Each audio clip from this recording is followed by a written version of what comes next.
இன்றைக்கி ஃப்ளேவர்ஸம் vlogல இந்த பிளாக் சன்னா வச்சு ஒரு குழம்பு வெரைட்டி தாங்க. இது ரொம்பவே ஹெல்தி.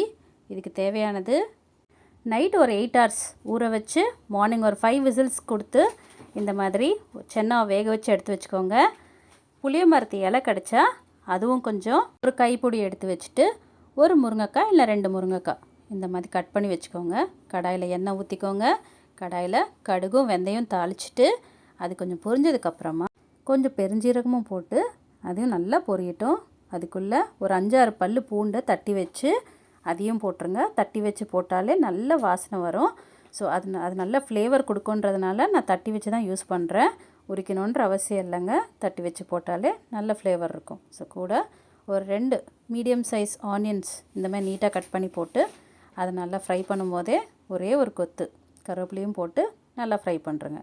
அதுக்குள்ளே இப்போதைக்கு கொஞ்சமாக இந்த புளிய மரத்து துளிர் இருக்கும் பார்த்திங்களா, அந்த இலையை போட்டு அதையும் நல்லா இந்த வெங்காயத்தோடு நல்லா மிக்ஸ் பண்ணுங்கள். இதுக்கு நீங்கள் புளி தண்ணி ஊற்றணுன்ற அவசியம் கிடையாது. நான் கரைச்சி வச்சிட்டேன், ஆனால் நான் இதில் ஊற்றலை. ஸோ தக்காளி மட்டும் ஒரு 4லேருந்து 5 தக்காளியை நல்லா மிக்சியில் போட்டு நல்லா பியூரியாக பண்ணிவிட்டு அதையும் இதில் ஊற்றி நல்லா மிக்ஸ் பண்ணிவிட்டு அதுக்கு தேவையான அளவு உப்பு போட்டு நல்லா மிக்ஸ் பண்ணுங்கள். நீங்கள் மிக்ஸ் பண்ண நீங்கள் ஊற்றிருக்க எண்ணெய் மேலே பிரிஞ்சு வரும். ஸோ அந்த டைமில் மீதி இருக்கிற இந்த இலைங்களை போட்டுருங்க. போட்டு நல்லா மிக்ஸ் பண்ணுங்கள். நான் புளி தண்ணி கரைச்சேன், பட் நான் ஊற்றலை. ஆனால் இந்த வீடியோவில் காமிச்சிருக்கேன். நீங்கள் அதை ஸ்கிப் பண்ணிக்கிறதுனா ஸ்கிப் பண்ணிக்கோங்க. இல்லை உங்களுக்கு புளி தண்ணி கொஞ்சம் ஊற்றணுன்னா ஊற்றிக்கலாம்.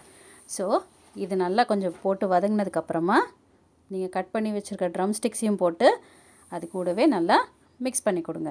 2 நிமிஷம் வதங்கினதுக்கப்புறமா நீங்கள் ஆல்ரெடி பாயில் பண்ணி வச்சுருக்க இந்த ப்ரௌன் சன்னாவை அதில் ஆட் பண்ணிக்கோங்க. அதை ஆட் பண்ணிவிட்டு அந்த முருங்கைக்காவையும் இந்த ப்ரௌன் சன்னா டேமரின் லீவ்ஸ் இது 3த்தையும் போட்டு வதக்கும் போது உங்களுக்கு நல்ல ஒரு ஃப்ளேவர் கிடைக்குங்க. ஸோ ஒரு 2 நிமிஷம் வதக்கி அது கொஞ்சம் பச்சை வாசனை போனதுக்கப்புறமா அது கூட கொஞ்சம் மஞ்சத்தூள், கொஞ்சம் மிளகாத்தூள், கொஞ்சம் மல்லித்தூள் போட்டு கொஞ்சம் நீங்கள் காஷ்மீரி மிளகாத்தூள் ஆட் பண்ணாலும் ஆட் பண்ணிக்கலாம். ஸோ உங்களோட விருப்பம்தான். ஸோ அதையும் நல்லா மிக்ஸ் பண்ணி கொடுங்க. மிக்ஸ் பண்ணி கொடுக்க உங்களுக்கு ஊற்றிருக்க எண்ணெய் மேலே வரணும். ஸோ பார்த்திங்களா, நான் வதக்கும் போதே அந்த டெக்ஸ்சர் மாறுது பார்த்திங்களா. ஸோ இந்த மாதிரி ஸ்டேஜில் ஒரு 1/2 லிட்டர் தண்ணி ஊற்றுனீங்கன்னா இது கரெக்டாக இருக்கும். ஸோ இந்த ஸ்டேஜில் தண்ணி ஊற்றிட்டு கொஞ்சம் மிக்ஸ் பண்ணதுக்கப்புறமா இந்த குழம்புக்கு தேவையான உப்பையும் போட்டு நல்லா மிக்ஸ் பண்ணுங்கள். ஸோ இந்த ஸ்டேஜில் பார்த்திங்கன்னா உங்களுக்கு உப்பு கரெக்டாக போட்டுக்கோங்க.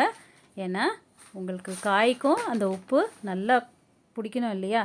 ஸோ அதனால் உப்பு போட்டு நல்லா இந்த கொதிக்கிற ஸ்டேஜில் கொப்பரை தேங்காய் இருந்தாலும் சரி, நார்மல் தேங்காவாக இருந்தாலும் சரி, இந்த மாதிரி அரைச்சி அந்த தேங்காய் பாலை விட்டுட்டு நல்லா கொதிக்க விடுங்க. அப்பா, தேங்காய் பால் ஊற்றுனதுக்கப்புறமா அந்த ஃப்ளேவரே வீடு ஃபுல்லாக மணக்குது. அந்த தேங்காய் பால் ஊற்றினாலே கண்டிப்பாக ஒரு நல்ல ஃப்ளேவர் கொடுக்குங்க குழம்புக்கு. நீங்கள் தேங்காய் அரைச்சி டைரெக்டாக ஊற்றுறத விட இந்த மாதிரி தேங்காய் பால் ஊற்றும்போது உங்களுக்கு அந்த டெக்ஸ்சர்லேருந்து எல்லாமே ரொம்ப சூப்பராக வரும். இங்கே பாருங்கள், நல்லா கொதிச்சுட்ருக்கு. இந்த ஸ்டேஜில் நான் என்ன பண்ணுவேன்னா கொஞ்சமாக தேங்காய் எண்ணெய் எப்பவும் போல் ஒரு 1/4 ஸ்பூன் தேங்காய் எண்ணெய் விட்டால் அந்த ஸ்மெல்லு அந்த ஃப்ளேவர் ரொம்ப அட்டகாசமாக இருக்கும். ஸோ உப்பு செக் பண்ணிக்கோங்க. உப்பையும் செக் பண்ணிவிட்டு இந்த ஸ்டேஜில் கம்மியாக இருந்ததுன்னா கொஞ்சம் போட்டுருங்க. ஸோ அந்த தேங்காய் எண்ணெய் ஊற்றுனதுக்கப்புறமா ஒரே ஒரு கொத்து இல்லை 2 கொத்து கருவேப்பிலை போட்டு ஒரு 2 பச்சை மிளகா உடைக்க வேண்டாம், அப்படியே போட்டு மூடி வச்சு ஒரு 2 நிமிஷம் கொதிக்கட்டும். அதுக்கப்புறமா லிட்டை ஓப்பன் பண்ணதுக்கப்புறமா நீங்கள் நல்லா மிக்ஸ் பண்ணி கொடுங்க. பார்த்திங்களா, குழம்போட டெக்ஸ்சர் கரெக்டாக வந்துட்டுருக்கு பார்த்திங்களா. அவ்வளோதாங்க, குழம்பு ரெடி. சூப்பரான குழம்பு. இதுக்கு எதுவுமே சைடிஷ் தேவையில்லை. ஒரு வேளை உங்களுக்கு தேவைன்னா அப்பளம் போதுங்க. பாருங்கள் எவ்வளோ நல்லா இருக்குது பார்த்திங்களா. எவ்வளோ ஹெல்த்தியான குழம்பு இல்லை, சூப்பராக இருக்கும். கண்டிப்பாக ட்ரை பண்ணுங்கள். உங்கள் வீட்டில் செஞ்சு இந்த வாரம் கண்டிப்பாக உங்கள் வீட்டில் எல்லாருமே ரொம்ப ருசித்து சாப்பிடுவாங்க. அதுக்கு நான் கேரண்டி. பாருங்கள், முருங்கைக்காவும் ப்ரௌன் சன்னா அந்த புளிய மரத்து இலையோட ஃப்ளேவர் இது 3ம் அட்டகாசமாக இருக்குங்க.